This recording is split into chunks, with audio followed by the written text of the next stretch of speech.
बिहार की सियासत इन दिनों शराबबंदी, नोटबंदी और महागठबंधन में मचे महाघमासान के कयासों के इर्द गिर्द घूमती नजर आ रही है। बात उस सवाल की कि क्या बिहार में राजद, जदयू और कांग्रेस मिश्रित महागठबंधन टूट जाएगा।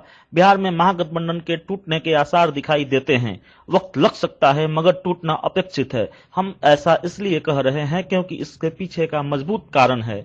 इस महागठबंधन की नींव बेहद कमजोर है। लालू नीतीश की दोस्ती राजनीतिक मजबूरियों की बुनियाद पर खड़ी है। यूं तो सियासत में हर गठबंधन को सियासी मजबूरी ही माना जाता है, मगर यह मजबूरी बहुत बड़ी है। बिहार विधानसभा चुनाव 2015 के पहले नीतीश कुमार ने कई सियासी गलतियां की थी। नीतीश कुमार ने उस वक्त मोदी विरोध का झंडा बुलंद किया था, बाद में इसे व्यक्तिगत साख का सवाल बना लिया और भाजपा से अलग हो गए। यह वो वक्त था जब देश में एक साथ दो लहर मजबूती के साथ चल रही थी। एक लहर कांग्रेस के खिलाफ थी तो दूसरी भाजपा, ये यूं कहें कि नरेंद्र मोदी के पक्ष में। तब नीतीश ने मोदी की उस तथाकथित हवा को ब्लोअर की बनावटी हवा बताया था, लेकिन कम से कम नीतीश की सियासत के लिए यह हवा तूफान साबित हुई और नीतीश की उम्मीद के विपरीत नरेंद्र मोदी मजबूती से जीत कर आए और भारत के प्रधानमंत्री बने, जबकि नीतीश की लोकसभा चुनावों में करारी हार हुई। इस हार के बाद नीतीश ने तुरंत दूसरी बड़ी गलती कर दी। मुख्यमंत्री पद से इस्तीफा दे दिया और जीतन राम मांझी को बिहार का मुख्यमंत्री बना दिया, फिर उन्हें हटाया भी। जीतन राम मांझी को मुख्यमंत्री बनाने और हटाने की बीच की फजीहत जग जाहिर है।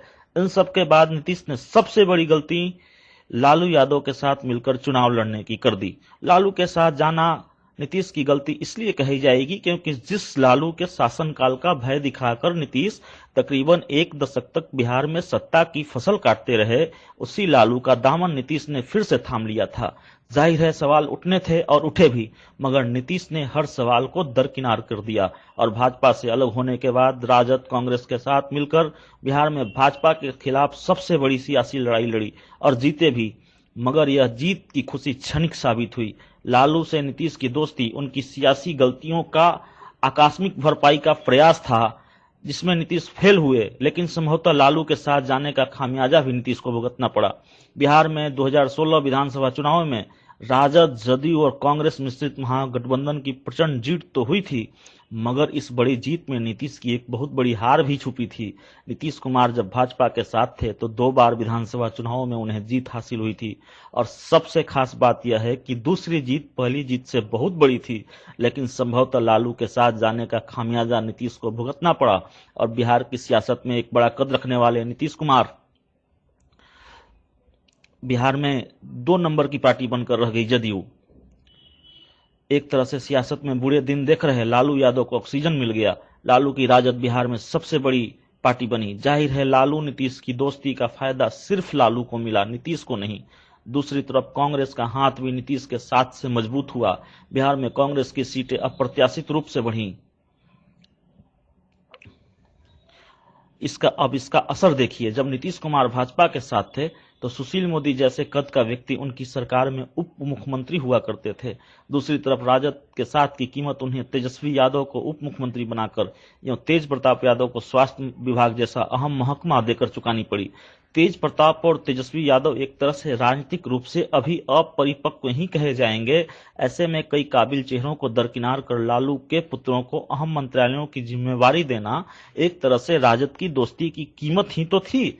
भाजपा में नीतीश के सम्मान का अंदाजा इसी बात से लगाया जा सकता है कि जब उन्हें नीतीश भाजपा के साथ थे तो नरेंद्र मोदी जैसे बड़े कद के भाजपा नेता को बिहार में प्रचार नहीं करने दिया था नीतीश कुमार ने। यह वही नरेंद्र मोदी थे जिन्होंने लोकसभा में चुनाव प्रचार की कमान संभाली थी और जिन्हें सुनने लोगों की भीड़ जुटती थी।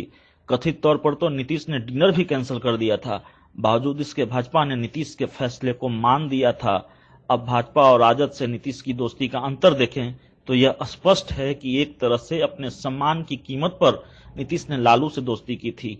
अटल, आडवाणी सरीखे भाजपा के बड़े नेता नीतीश को सम्मान और स्नेह देते थे, जबकि राजद के शहाबुद्दीन सरीखे नेता ने नीतीश कुमार को परिस्थितियों का सीएम तक कह डाला था।